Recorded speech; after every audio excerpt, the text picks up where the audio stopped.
राधा स्वामी। सत्संग क्या है और क्यों हम आए हैं? सत्संग का मतलब है कुशल जीवन और सरल जीवन, सुखी जीवन। ऐसे तो सभी रह लेते हैं, लेकिन जब सत्संग पहुँचते हैं तो हमारा जीवन सुखमय हो जाता है। हमारा जीवन, हमारा संसार, हमारे रहने के तरीके कुशल पूर्वक होते हैं। तो इसलिए हम सत्संग आते हैं। तो अब सत्संग अगली बात क्या है? पहले जीवन से, शरीर से चलते हैं और संसार से चलते हैं। व्यापार कुशल, व्यवहार कुशल, नर रह जग में सुख पाते हैं। ममता से ही मनुज नित नए नए उठाते हैं। तो व्यवहार में कुशल होना चाहिए और व्यापार में कुशल होना चाहिए। सारे संसार के काम हम छोड़ करके सत्संग नहीं हुआ करता है। संसार में कार्य करते हुए हम और संसार के कार्यों में आगे हो जाएं, इसलिए सत्संग करने आए हैं। सत्संग करने इसलिए नहीं आए हैं कि संसार के काम को छोड़ करके हम खाली राम राम रटते रहें। इससे काम नहीं चलेगा, क्योंकि संसार में रहना है तो रोटी की भी जरूरत है इस शरीर को चलाने के लिए। और शरीर अगर नहीं है तो परमात्मा को करेंगे क्या? जिसका शरीर नहीं है उसको, उससे पूछा जाए, जो चला गया वो परमात्मा को कहाँ जानता है? तो इसलिए शरीर बेशकीमती हीरा है जो तुम्हारा शरीर मिला है, जिसको कह देते हैं हीरा तन मैंने तुमको दिया, तुम व्यर्था बनाओ तो मैं क्या करूं? हीरे जैसा शरीर मिला है, ये व्यर्थ गंवाने के लिए नहीं मिला है कि जहाँ कहीं हम चले जाएं, भजन कीर्तन हो रहा हो, वहाँ खाली ताली बजाते रहें, इसके लिए ये जीवन नहीं मिला है। ये जीवन सुख पूर्वक रहने के लिए मिला है। जितना बन पड़े इस शरीर के लिए, शरीर स्वस्थ रहे, मन स्वस्थ रहे, बुद्धि स्वस्थ रहे, तभी काम चल पाएगा। और मन बुद्धि बिगड़ा हुआ हो तो बिगड़ा मन किसी काम का नहीं है, ना अध्यात्म का है और ना संसार का है। इसलिए मन को संवारने यहाँ आए हो कि आपका मन बहुत अच्छा है। और आपके रामायण में भी लिखा है, संतों ने, महात्माओं ने लिख दिया कि निर्मल मन जन सो मोहि पावा, मोहि कपट छल छिद्र न पावा। हमारी छल, हमारी छिद्रता, हमारा घमंड, हमारा अभिमान, ये सारा कुछ चला जाए हमसे। इसलिए सत्संग में आए हैं। सत्संग में हम किसी को धोखा ही देते रहें। जितने हमारे भाई बंधु हैं, जितने हमारे नाते रिश्ते हैं, उन्हें केवल धोखा देते रहें। एक धोखा होता है किसी की प्रॉपर्टी हड़प लेना, और एक धोखा होता है कि आपने शादी किया, विवाह किया, आपने अपने स्वयं से आपने किसी के घर की लड़की पसंद कर लिया, जो तुम्हारे माता पिता पसंद कर लिए, जैसा भी हुआ, हम किसी के घर से लड़की भी ले आए और हम भागे भागे घूम रहे हैं। घर में सामान का अभाव है, आवश्यकताओं का अभाव है। जो आवश्यकताएं हैं उन्हें हम पूरा नहीं कर पा रहे हैं। हम कहते हैं हम सत्संग करते हैं, हम ये क्या करते हैं, अपनों के साथ धोखा करते हैं। इसलिए हमको धोखा नहीं करना है। अपने बच्चों के साथ, अपनी पत्नी के साथ, अपने परिवार के साथ, अपने माता पिता के साथ आप कह रहे हैं कि हम सत्संग जा रहे हैं, तो पहले माता पिता को भोजन करवा के आइए।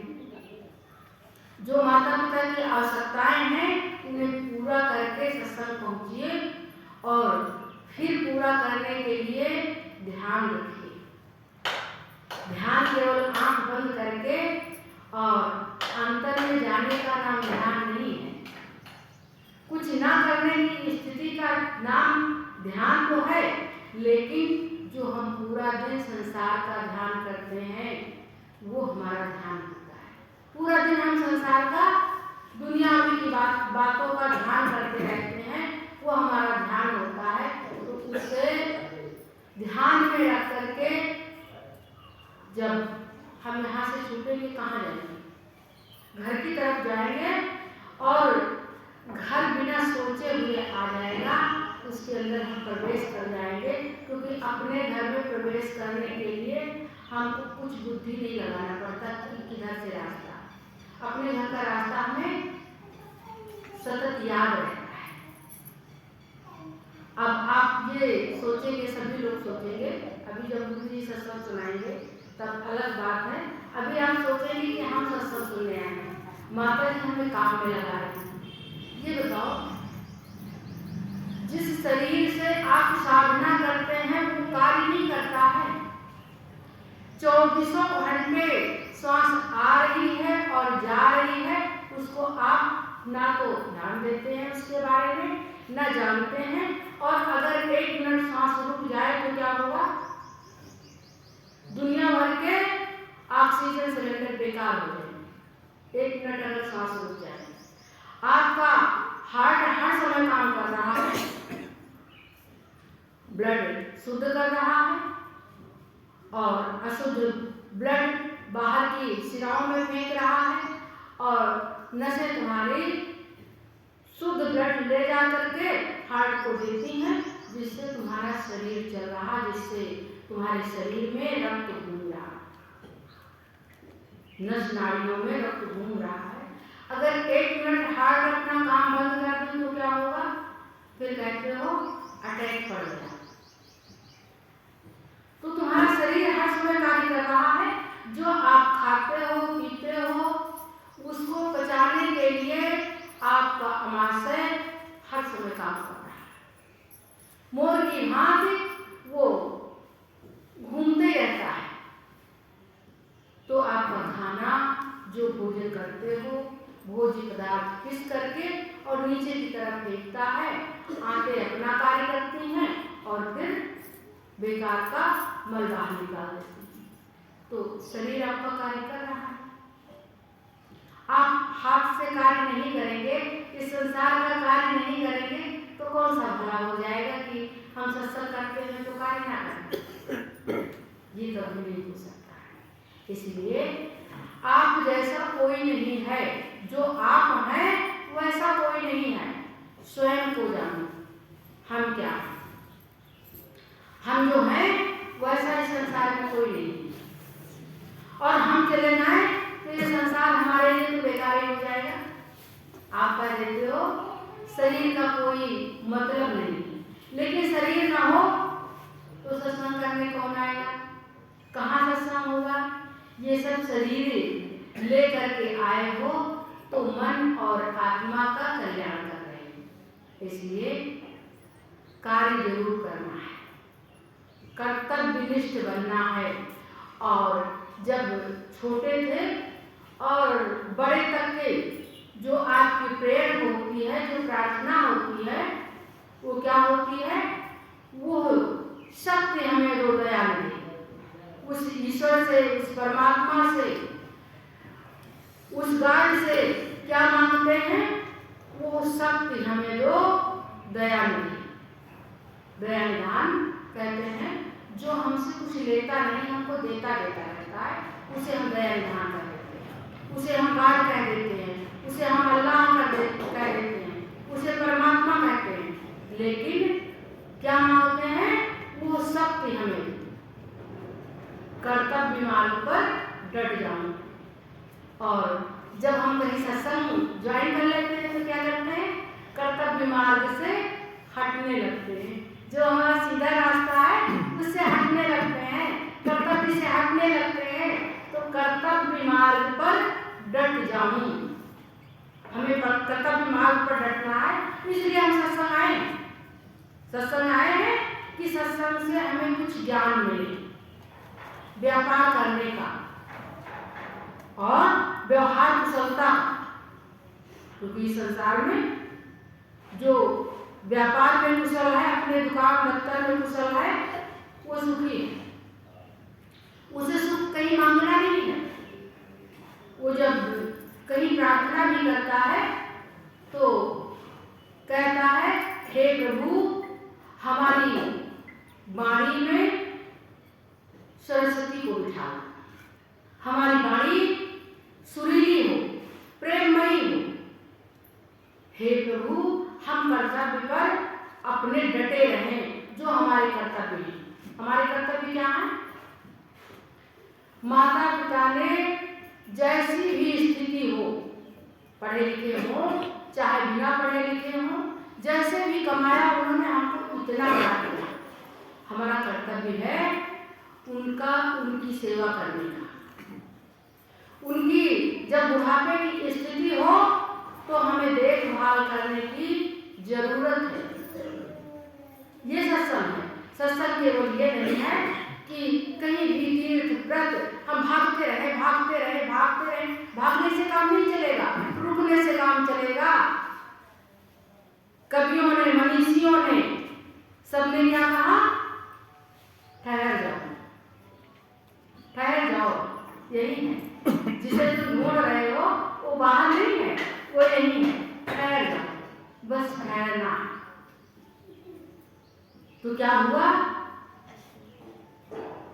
किसी को तुरंत मिल गई मंजिल और कोई उम्र भर चलता रहा। किसी को घर से निकलते मिल गई मंजिल, घर से निकला और कार्य हो गया। वो परमात्मा को भी जान गया, अपने जीवन को जान गया, अपने शरीर को जान गया, अपने कर्तव्यों को जान गया और अपने माता पिता भगवान को जान गया।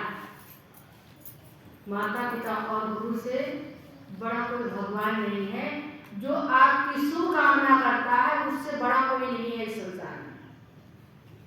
हम खाली दौड़ते हैं, भागते हैं, अपने अंदर की तरफ जाते हैं, लेकिन वास्तव में सत्य पूछो तो माता पिता जैसी शुभकामना कोई नहीं करता है।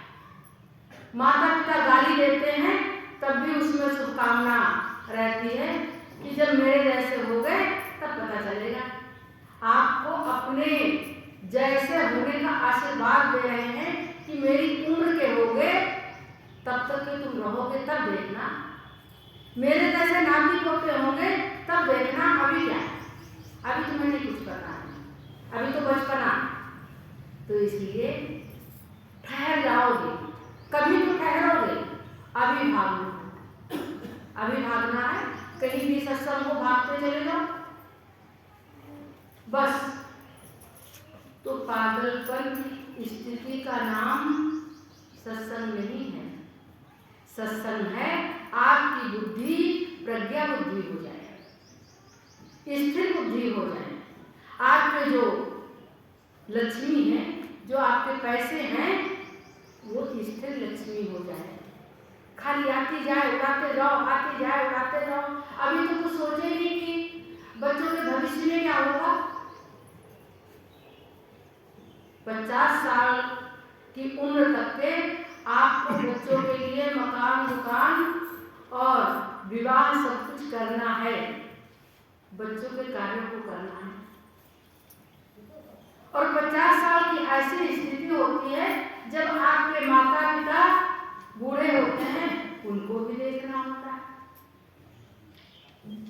और 50 साल हो जाए तो जो आज तक के आपने कमाया है, क्या कमाया है?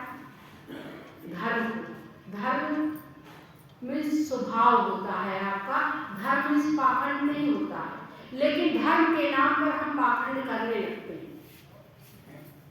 जो धार्मिक हैं, अभी कौन धार्मिक है?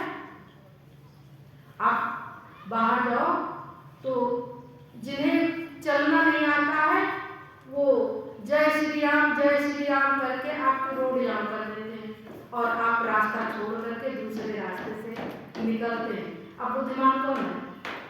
जिन्हें अकल नहीं है वो जय श्री राम करके धर्म के नाम पर रास्ता जाम कर रहे हैं। धर्म के नाम पर बहुत सारी विडंबनाएं। धर्म केवल ये नहीं, धर्म का मतलब है आपका दम्भ, द्वेष, दुर्भाव हरिए और जीवन को शुद्ध सरल अपना सुच प्रेम सुधारस वर्षमान।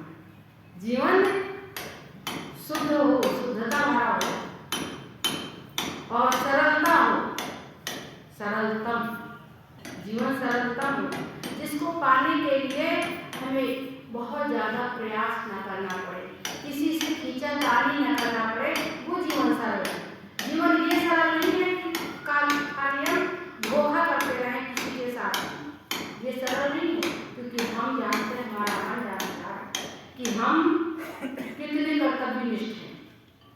और जब हम कर्तव्यनिष्ठ नहीं होते हैं तो हमारा मन भयभीत होता है, हमारा मन क्या होता है, हम मुक्ति चाहते हैं कि हम कुछ करें जिससे मुक्त हो जाए।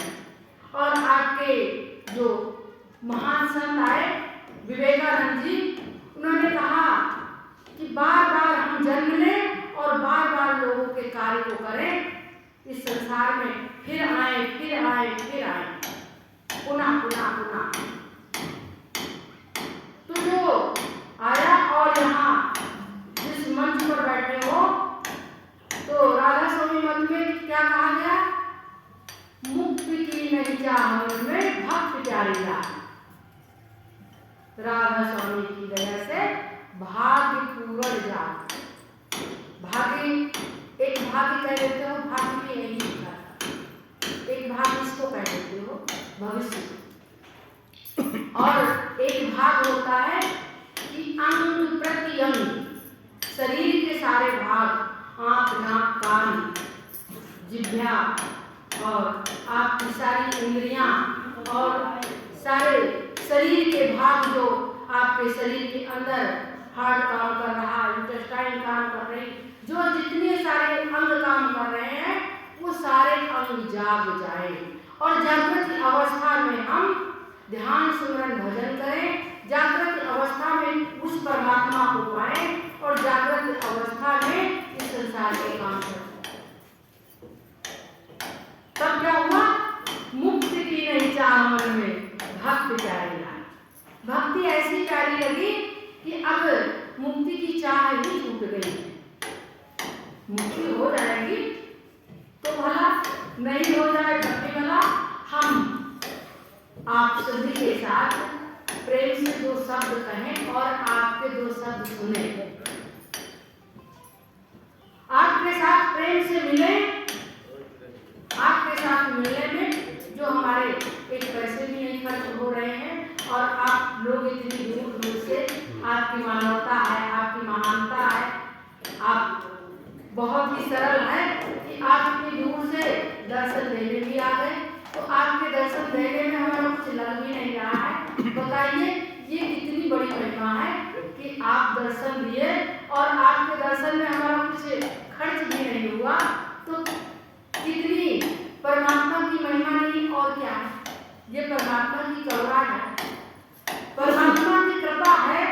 उसकी कृपा को जानो, उसकी कृपा को जानो।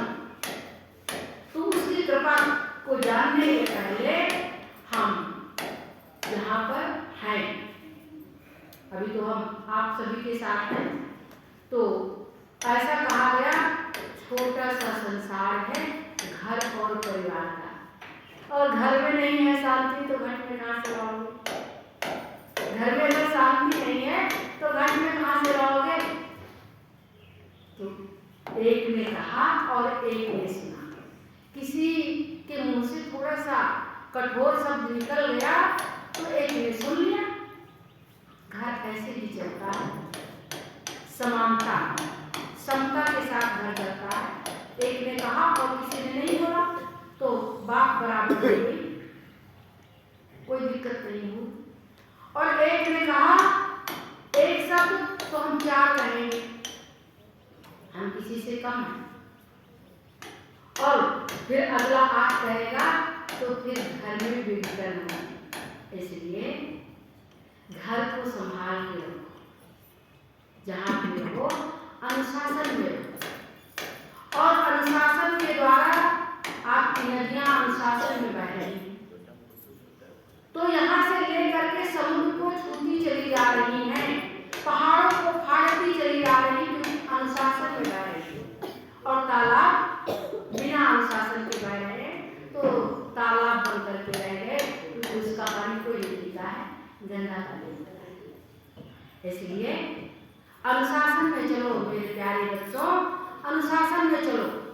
माता पिता ने कहा कुछ, भले ही हम लोग थोड़ा कम पढ़े लिखे हैं, आप लोग ज्यादा पढ़े लिखे हैं, अपने बुद्धि के अनुसार, अपने ज्ञान के अनुसार कुछ कह दिए तो आप नहीं समझ पा रहे हो हमारी बात को, तो आप उसको चुप रहो कि ईंट का जवाब पत्थर से देना बुद्धिमत्ता नहीं है। और हम सत्संग इसीलिए ज्वाइन किए हैं कि हम बुद्धिमान बन जाएं, हमारी बुद्धि बढ़ती है तो उसे क्या कहते हैं, उसी का नाम ब्रह्म बढ़ता है। बुद्धि बढ़ती है, बुद्धि चली और मन चला, और वो क्या हुआ, मन थक कर हार बैठा, कर चुका शब्द है। मन का काम क्या है, कोई कार्य करने जा रहा हो तो अड़ंगा डाल देना, तो मन को सरल करना है। तो जब मन थक कर हार बैठा, कर चुका सब जतन, अपना मन दोहरा लिया, फिर सब जतन करके थक के हार बैठा, अपने आप में आ गया। फिर समझ में आई कि गुरु ने वहाँ गए थे तो ये बात सुनी थी, हमारे गुरु ने तो ये कहा था, हमारे गुरु ने ये कहा था, जब तक बुद्धि विचार करती है तब तक वो विचार करते करते कुतर्क कर देती है। और जब हम विचार छोड़ करके थोड़ी देर के लिए अपने आप में अपने को जानने के लिए बैठते हैं तो समझ में आता है कि गुरु ने ये वाणी कही थी हमारे लिए, वो तो हमारे लिए कहा था। और जब आज्ञा दिया तो कहा आप जा करके सत्संग में कह देना इस बात को, मेरा संदेश घर घर पहुंचा देना। तो हम अपने गुरु का संदेश देने आए हैं, हम कुछ करने नहीं आए हैं। ना कुछ किया न कर सका न करने योग्य शरीर, जो कुछ किया वो गुरु किया, हुआ कबीर कबीर। तो हम कुछ नहीं करते हैं, वो करने वाला कोई और है, करता धरता और है, ध्यान में तुम उसके लो और कुछ दिनों सत्संग कर पहचान में उसके लो। एक दिन में पहचान में नहीं आता, एक दिन में पहचान नहीं होती, एक दिन में तो बुद्धि कुतर्क करती रहती है कि ऐसा कहा, ऐसा नहीं, ऐसा होता है, हमने ऐसा पढ़ा है, ऐसा होता है। तो बुद्धि विचार करती रहती है। और कोई संत अपने मंच पर जो कहने आता है वो खाली आपके रामायण से नहीं कहने आता है, वो अपने अनुभव शेयर करने आता है कि ऐसा गुरु ने हमको बताया था 25 साल पहले, या तो मान लो या तो 25 साल दौड़ो, इसके बाद मान लेना, ऐसा अनुभव था गुरु का। तो गुरु अपना अनुभव आपके साथ शेयर करता है कि आप ऐसे बन जाओ। और कोई जो कथावाचक है, कथा सुनाने आता है, वो अपने ग्रंथों की बात बताता है कि ऐसा ग्रंथों में लिखा है। और जो कोई गुरु मंच पर कहने आता है, वो ग्रंथों का सार कहने आता है कि सबका सार क्या है, सबका सार है मन अच्छा हो जाए, प्रेममयी हो जाए, हमारी वाणी मधुर हो जाए, हम किसी का बुरा ना सोचें और अपने कर्तव्यों को अच्छे से करें। कहीं प्रकाश हो, अगर दीपक जल रहा हो, बहुत लाइट हो, वहाँ पर आपको डर नहीं लगता है। भयभीत कब होते हो आप? जब अंधेरा होता है। इसी तरह से आप परेशान कब होते हो? जब शरीर में बड़ा दम होता है तो किसी भी कार्य करने के लिए कूद जाते हो कि हम ये कार्य करेंगे, लेकिन भयभीत तो तब होते हैं, कमजोरी हमारी तब पता चलती है जब शरीर कमजोर हो जाता है।